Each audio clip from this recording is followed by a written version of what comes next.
সুপ্রিয় দর্শক, আসসালামু আলাইকুম। আপনাদের সবাইকে স্বাগত জানাচ্ছি। এখনকার আলোচনা আপনাদের সঙ্গে আছি আমি সিরাজুল ইসলাম। দর্শক, সুইজারল্যান্ডের জেনেভা শহরে ইরান এবং আমেরিকার মধ্যে আলোচনা হলো। আলোচনা থেকে ইরানের প্রতিনিধি দল দেশে ফিরে এসেছে। তবে এর ভেতরে আলোচক দলের প্রধান বাকের কলিবাফ এবং পররাষ্ট্রমন্ত্রী আব্বাস আরাকচি ওমানে গেছেন। বাকের কলিবাফ পরিষ্কার করে বলেছেন, হরমুজ প্রণালী ইরানের নিয়ন্ত্রণেই থাকবে এবং কখনো যুদ্ধের আগের অবস্থায় ফিরে যাবে না।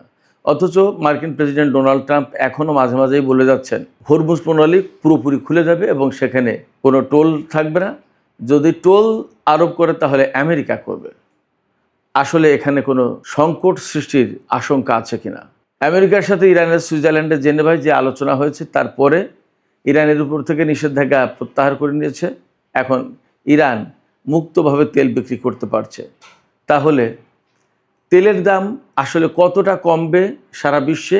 বাংলাদেশ কিভাবে এখান থেকে লাভবান হতে পারে? একই সঙ্গে আর একটা বিষয় আছে, সেটি হচ্ছে যে ইরানের প্রেসিডেন্ট পেজেশকিয়ান আজ পাকিস্তানে যাচ্ছেন এবং তিনি মূলত কেন যাচ্ছেন পাকিস্তানে? এরপরে সবচেয়ে বড় প্রশ্ন হয়ে দেখা দিয়েছে ইরান এবং আমেরিকার মধ্যে যে সমঝোতা হলো সে অনুযায়ী চুক্তির ব্যাপারে আলোচনা চলছে। নানা পদক্ষেপ নিচ্ছে দুই পক্ষ। ইসরায়েলের প্রধানমন্ত্রী নেতানিয়াহু কিন্তু একেবারে কর্নার্ড হয়ে গেছেন, সাইড হয়ে গেছেন। তাহলে কি এই যুদ্ধ থেকে সবচেয়ে বড় ক্ষতির শিকার নেতানিয়াহুই হলেন? এমন প্রশ্ন কিন্তু আছে। সুপ্রিয় দর্শক, এই বিষয়গুলো নিয়ে এখন বিস্তারিত আলোচনা করব। আশা করি আপনারা শেষ পর্যন্ত সঙ্গে থাকবেন। আর ভিডিও ভালো লাগলে লাইক, কমেন্ট, শেয়ার করবেন এবং চ্যানেলটি সাবস্ক্রাইব করে সাথেই থাকবেন। দর্শক, চলুন বিস্তারিত আলোচনা করি। গতকাল সুইজারল্যান্ডের জেনেভা শহরে ইরান এবং আমেরিকার মধ্যে আলোচনা শেষ হয়েছে। আলোচনা শেষের পরে ইরানি প্রতিনিধি দল তেহরানে ফিরে এসেছেন। তবে আলোচক দলের প্রধান বাকের কলিবাফ এবং পররাষ্ট্রমন্ত্রী আব্বাস আরাকচি ওমানে গেছেন। তাদেরকে বিমানবন্দরে স্বাগত জানান ওমানের পররাষ্ট্রমন্ত্রী বদর আল বুসাইদি। সাংবাদিকদের কাছে কলিবাফ একদম পরিষ্কার করে বলেছেন, হরমুজ প্রণালী নিয়ন্ত্রণ করবে ইরান এবং ওমান। এই পরিচালনা করার দায়িত্ব তাদের হাতে থাকবে। এই প্রণালী কখনো আর যুদ্ধের আগের অবস্থায় ফিরে যাবে না। যুদ্ধের আগের অবস্থা বলতে, যুদ্ধের আগে যেমন হরমুজ প্রণালীতে টোল ছিল না, কোনো নিয়ন্ত্রণ ছিল না, যে যার মতো খুশি সেই তার মতো করে জাহাজ চালাতে পারতো। কোনটা সামরিক জাহাজ, কোনটা বেসামরিক জাহাজ, কোনটা তেলবাহী জাহাজ, কোনটা পণ্যবাহী জাহাজ, এগুলো কোনো হিসাব নিকাশ ছিল না। কোনটা ইসরায়েলের, কোনটা আমেরিকার, এগুলো কোনো কিছু হিসাব নিকাশ ছিল না, চিন্তাভাবনা ছিল না। কিন্তু এখন ওই রকম হবে না। তার মানে এখন কন্ট্রোল থাকবে এবং সেই কন্ট্রোলটা বেসিক্যালি ইরানের হাতে থাকবে। এর সাথে সহযোগী দেশ হিসেবে থাকবে ওমান। এবং এখানে জাহাজ পারাপারের ফি হিসেবে টোল হয়তো নেওয়া হবে না, ইরানের পক্ষ থেকে যা বলা হচ্ছে। একটা টাকা নেওয়া হবে, যেমন পরিবেশ দূষণ হয় জাহাজ চলাচলের ফলে, তেল অনেক সময় পড়ে, অনেক বর্জ্য পড়ে। এই যে হরমুজ প্রণালী বা পারস্য উপসাগরের বিরাট উপকূল, উত্তর উপকূল পুরোটাই তো ইরানের ভূখণ্ডের সাথে যুক্ত। এই যে বর্জ্য যত যা কিছু পরিবেশ বিনষ্ট হওয়ার যত যা কিছু, সেটা ইরানের সাথেই যায়। ফলে এই রকম বেশ কিছু বিষয় থাকবে যে বিষয়ের ম্যানেজমেন্টের জন্য বা ডেভেলপমেন্টের জন্য ইরান একটা টাকা নেবে জাহাজ প্রতি জাহাজ থেকে। সেটা সরাসরি টোল হিসেবে না হলেও পরিবেশ রক্ষা আদার সেকশন দেখিয়ে এই টাকাটা নেওয়া হবে। তার মানে দাঁড়াচ্ছে যে একেবারে বিনা পয়সায় জাহাজ পারাপার হবে না এই 60 দিনের পরে। তারপরে আরেকটা ব্যাপার হবে, ইরান আগেই বলেছে ইসরায়েলের কোনো জাহাজ চলাচল করতে পারবে না হরমুজ প্রণালী দিয়ে। তার মানে ইসরায়েলের জন্য এই জাহাজ চলাচল বন্ধ হয়ে গেল সম্ভবত। এরপরে আমেরিকার কোনো সামরিক জাহাজ চলাচল করতে পারবে না হরমুজ প্রণালী দিয়ে, ইরান এটাও বলেছে। এই সমঝোতার ভিতরে আসলে এইটা নিয়ে কি হবে আমি জানি না, কিন্তু এটা বলেছিল। সেক্ষেত্রে একটা ব্যাপার তো এখানে থাকবেই, অর্থাৎ হয় আমেরিকাকে ছাড় দিতে হবে, না হয় ইরানকে ছাড় দিতে হবে, বা কোনো একটা ম্যানেজমেন্টের ব্যাপার থাকবে। দেখা যাক কিভাবে এটা হয়। যাই হোক, এই যে গতকাল জেনেভা আলোচনা হলো, এই আলোচনাকে খুবই সফল বলছে, সব পক্ষই সন্তুষ্ট। আমরা যা দেখছি, জেডি ভ্যান্স মার্কিন ভাইস প্রেসিডেন্ট তিনিও সন্তুষ্ট বলছেন, পাকিস্তানও সন্তুষ্ট, কাতারও সন্তুষ্ট, ইরানও মোটামুটি বলছে যে ভালো আলোচনা হয়েছে, আলোচনায় ভালো অগ্রগতি হয়েছে এবং বেশ কয়েকটা চুক্তিও হয়েছে যাতে এই প্রক্রিয়াটা সহজ হয়। ইরানের উপর থেকে তেল নিষেধাজ্ঞা একদম কমপ্লিটলি তুলে নিয়েছে 60 দিনের জন্য। তারপরে যাতে ইরান সহজে তেল বিক্রি করতে পারে তার জন্য একটা প্রয়োজনীয় ডকুমেন্ট দিয়েছে আমেরিকা, যাতে কেউ কোনো ডিস্টার্ব না করে। এরপরে ইরানের $12 বিলিয়ন ছাড়ের ব্যাপারে একদম চুক্তি হয়েছে। সেই 24 বিলিয়ন ডলার আটকে আছে, তার ভিতরে $12 বিলিয়ন পাবে এখন, আর কিছুদিনের ভিতরে হয়তো বাকি $12 বিলিয়ন। তো এই $12 বিলিয়ন ইরান পেয়েছে, মানে চুক্তি হয়েছে, খুব শীঘ্রই হয়তো 2-1 দিনের ভিতরে পেয়ে যাবে, অথবা পেয়ে গেছে। কাতারের ব্যাংকে হয়তো দিয়েছে, ইরান টাকা নিয়ে নেবে, ব্যাংকিং চ্যানেলে ঢুকতে পারবে এখন ইরান। সেক্ষেত্রে বেশ কিছু সুবিধা পাবে। এখানে সবচেয়ে বড় যে প্রশ্ন, ইরানের তেল বিক্রির উপর থেকে আমেরিকা তার নিষেধাজ্ঞা প্রত্যাহার করে নিয়েছে। এই ঘটনাটাকে সাম্প্রতিক ইতিহাসে সবচেয়ে বড় ঘটনা বলা হচ্ছে, কারণ বহু বছর ধরে ইরানের উপর নিষেধাজ্ঞা রয়েছে এবং ইরান বিকল্প পথে বিভিন্নভাবে কম দামে ব্ল্যাক মার্কেটে নানান কায়দায় তার তেল সে বিক্রি করে গেছে। এখন যখন ইরান তেল বিক্রি করতে পারবে একদম প্রকাশ্যে, তখন কিন্তু ইরানকে আর অতটা কমে তেল বিক্রি করতে হচ্ছে না, যেহেতু সে বৈধভাবে তেল বিক্রি করতে পারবে। এবং ধরে নেওয়া হচ্ছে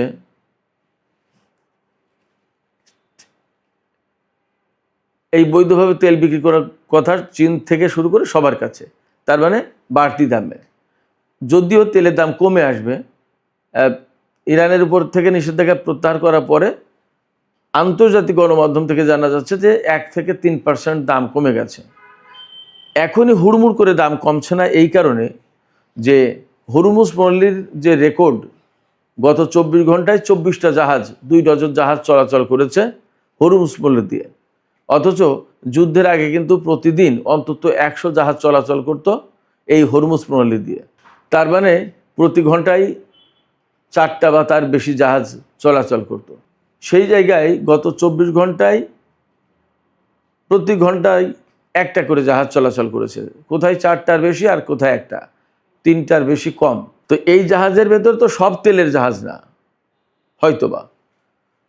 এর মানে দাঁড়াচ্ছে যে হরমুজ প্রণালী খুলেছে, কিন্তু একদম স্বাভাবিক গতি ফিরিয়ে আনতে অনেকটা সময় লেগে যাবে, কারণ সেখানে ইরানের পক্ষ থেকে মাইন বসানো হয়েছিল। বেশ ঝুঁকিপূর্ণ এখনও রুটগুলো। এছাড়া একদম ওখানে তো অনেকগুলো দ্বীপ, সেক্ষেত্রে হুটহাট করে যেমনি সেমনি চলে যেতে পারছে না, রুট মেনটেন করে যেতে হয়। ইরান যে রুট দিয়েছে সেই রুটেই জাহাজ চলাচল করতে হচ্ছে, তার বাইরে যাওয়া যাচ্ছে না। সেক্ষেত্রে জাহাজ চলাচল ধীরগতির। আবার যদি ইরান ম্যানেজমেন্টের জন্য টাকা নেয় প্রত্যেকটা জাহাজ থেকে, তাহলে এটার ব্যাপারে একটা সিস্টেমেটিক ওয়ে থাকবে। এই সিস্টেম ফলো করে যখন হরমুজ পল্লী পার করতে হবে, তখন আগের মতো জাহাজ আসলে কখনোই আর অত বেশি চলাচল করতে পারবে না। এটাই মোটামুটি বাস্তবতা বলে মনে হচ্ছে। সেক্ষেত্রে ইরানের সাথে আমেরিকার এই চুক্তি হয়ে গেলেও, ইরানের উপর থেকে তেল নিষেধাজ্ঞা প্রত্যাহার করে নিলেও, আন্তর্জাতিক বাজারে তেলের ফ্লো, তেলের প্রবাহ যে খুব দ্রুত বেড়ে যাবে এতটা ভাবার মনে হয় এখনই সুযোগ আসছে না। সেক্ষেত্রে তেলের দাম আস্তে আস্তে ধীরে ধীরে কমবে, কিন্তু ধীরে ধীরে। এই জায়গায় বাংলাদেশ কিভাবে সুবিধা পেতে পারে? এখানে একটা ব্যাপার হচ্ছে যে আন্তর্জাতিক বাজারে যখন তেলের দাম, জ্বালানির দাম কমবে, তখন বাংলাদেশেও অনেকটাই কমার কথা। কিন্তু মুশকিল অন্য জায়গায়। তেলের দাম কমলো, কিন্তু অর্থনীতিতে যদি একটা মন্দাভাব অবস্থা তৈরি হয়, তাহলে কিন্তু বাংলাদেশের রেমিট্যান্স কমে যাবে। আবার তেলের দাম বাড়লেও সেই সংকট তৈরি হয়। যেমন তেলের দাম বাড়লে দুনিয়ার সমস্ত সব কিছুর দাম বেড়ে যায়। আর যদি যে যুদ্ধ গেল বা যে পরিস্থিতি বিরাজ করছে, এর কারণে যদি কোনো রকমের রিসেশন অর্থাৎ মন্দা অবস্থা তৈরি হয়, তাহলে আমরা যেহেতু জনশক্তি রপ্তানি করি, পোশাক রপ্তানি করি, এর দুটো খাতেই ঝামেলা তৈরি হবে। ঝামেলা তৈরি হবে কীরকম? যখনই আর্থিক মন্দা দেখা দেয় বিশ্ব অর্থনীতিতে, তখন যারা উদ্যোক্তা, যারা জনশক্তি আমদানি করে বা পোশাক আমদানি করে, তাদের কেনার পরিমাণ, জনশক্তি নেয়ার পরিমাণ, এগুলো সব কমে যায়। কারণ ধরুন একটা হোটেল, একটা পর্যটন কেন্দ্রে একটা হোটেল হয়তো 3 শিফট চলতো, এখন সব কিছু দাম বেড়ে যাওয়ার কারণে পর্যটনের সংখ্যাও কমে যাবে। তখন ওই হোটেল মালিক স্বাভাবিকভাবেই তার 3 শিফটের জায়গায় 2 শিফট করবে, 2 শিফটের জায়গায় 1 শিফট করবে। আলটিমেটলি লোক কম লাগবে, তখন তার যে বাড়তি লোক আছে সে ছাঁটাই করবে বা বেতন কমিয়ে দেবে, তারপরে ওভারটাইম কমে যায়। এরকম নানান কারণে শ্রমিক যারা ছিল বা জনশক্তি যারা বিদেশে গেছে তাদের সবার আয় ইনকাম কমে যায়, তখন তারা রেমিট্যান্স কিন্তু কম পাঠাতে পারবে। এইভাবে আমাদেরকে একটা স্বস্তির নিঃশ্বাস ফেলার সুযোগ দিলেও অর্থনীতির যে অবস্থা, এখনও মন্দা অবস্থা তৈরি হয়নি, কিন্তু এমনটি আশঙ্কা আছে। এবং এই অবস্থা অনেকটা ডিপেন্ড করছে চীনের উপরে। চীন কতটা বেশি মাত্রায় তেল ব্যবহার করবে এবং কতটা বেশি তার ফ্যাক্টরি আদার চালু করবে, তার পশ্চিমা জগতে তার বাজার চাহিদা পূরণ করার জন্য চীনা কতটুকু পণ্য উৎপাদন করবে এবং পশ্চিমা জগৎ কতটুকু গ্রহণ করছে, আবার পশ্চিমাদের পণ্য সারা বিশ্বে কীভাবে সাপ্লাই চেইনে যাচ্ছে, এগুলোর অনেক কিছুর উপর ডিপেন্ড করছে। সেক্ষেত্রে আমার কাছে মনে হচ্ছে সামগ্রিক বিচারে বাংলাদেশ যে খুব বেশি একটা লাভবান হতে পারবে তা না, তবে এই জায়গায় লাভবান হওয়ার পথটা কী এবং কোন উপায়ে আমরা লাভবান হতে পারি, এই জন্য কূটনৈতিক প্রক্রিয়ার পাশাপাশি অর্থনৈতিক বিশেষজ্ঞ যারা আছে তাদেরকে নিয়ে আলোচনা করা দরকার, তাদের পরামর্শ নেওয়া দরকার এবং তাদেরকে প্রয়োজনীয় দায়িত্ব দেওয়া দরকার।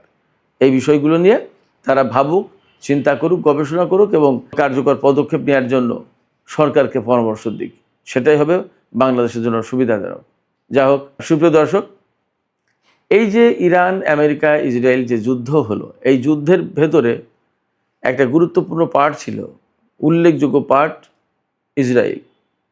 এবং বলাই হচ্ছে যুদ্ধের আগে থেকে এই পর্যন্ত সবাই যে এই যুদ্ধে ইসরায়েল মূলত আমেরিকাকে টেনে আনলো বা ইসরায়েল আমেরিকাকে টেনে এনেছে।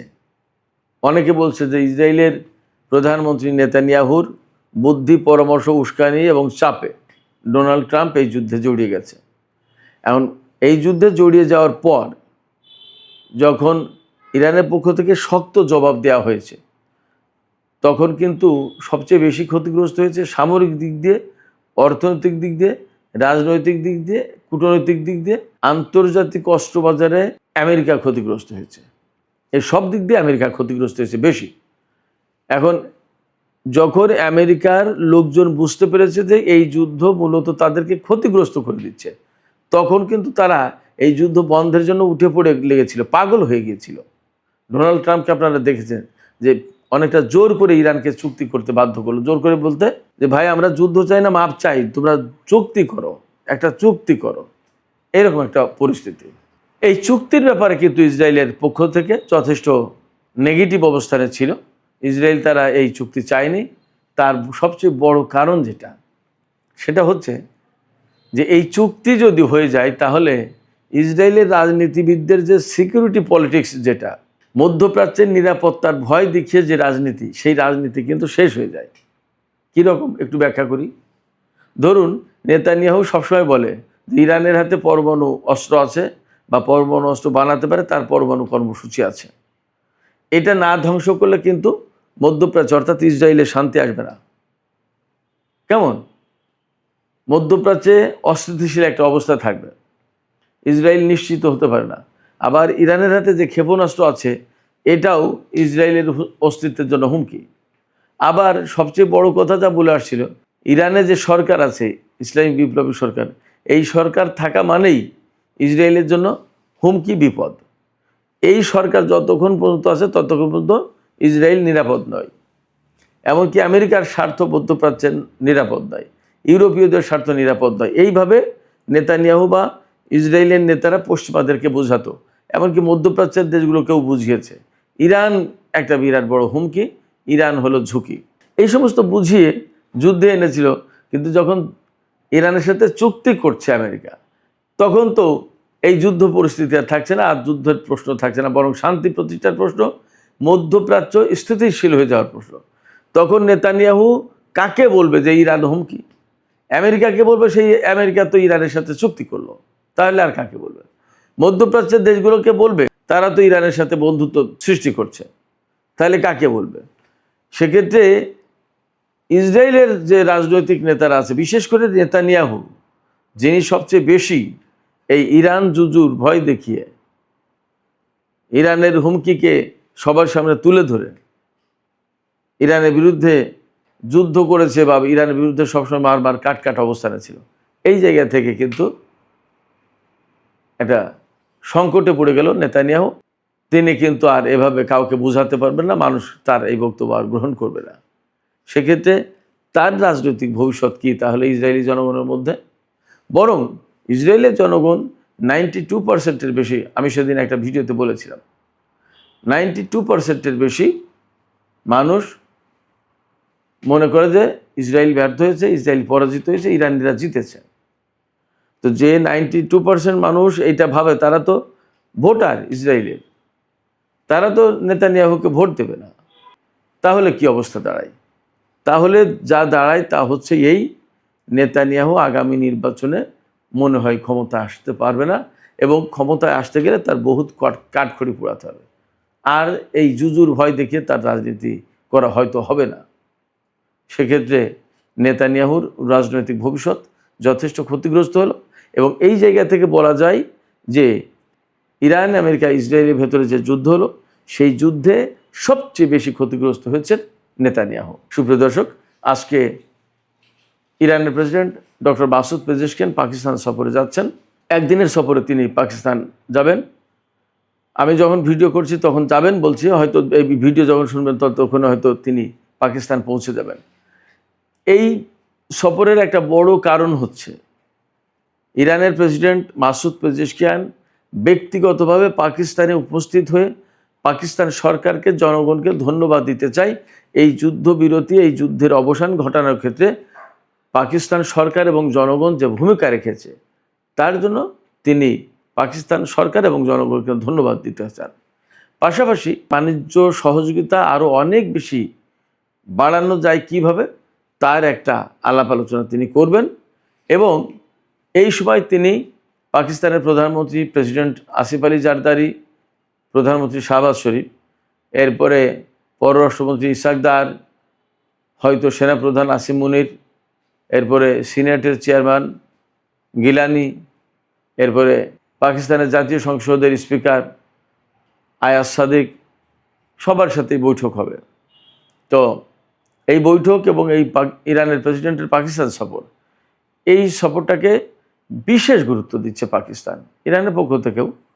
এবং এত বেশি নিরাপত্তা ব্যবস্থা নেওয়া হয়েছে রাজধানী ইসলামাবাদে যে অনেক বাস টার্মিনাল, বাস চলাচল অনেক কিছু বন্ধ করে দেওয়া আছে। এমনকি ইসলামাবাদ হাইকোর্ট আজকে বন্ধ, অনেক অফিস আদালত, বহু কিছু বন্ধ তার নিরাপত্তার জন্য এবং এই সফর নির্বিঘ্ন করার জন্য। সেক্ষেত্রে আমরা আশা করতেই পারি যে এই সফর থেকে ইরান এবং পাকিস্তানের সম্পর্ক অন্যরকম উচ্চতায় চলে যাবে। সুপ্রিয় দর্শক, এখনকার আলোচনা এখানে শেষ করতে চাই। যাবার আগে আমি আপনাদের কাছে জানতে চাই, আমি যে বললাম এই যুদ্ধ থেকে সবচেয়ে বেশি ক্ষতিগ্রস্ত হয়েছে নেতানিয়াহু, আপনাদের কি তাই মনে হয়, নাকি আপনাদের ভিন্ন কোনো চিন্তা আছে? তো দর্শক, আপনারা আপনাদের মতামত কমেন্টে জানাতে পারেন। আর ভিডিও ভালো লাগলে লাইক, কমেন্ট, শেয়ার করবেন এবং চ্যানেলটি সাবস্ক্রাইব করে সাথেই থাকবেন। দর্শক, এখনকার আলোচনা এখানে শেষ করতে চাই। আপনারা সবাই অনেক অনেক ভালো থাকুন। আল্লাহ হাফেজ।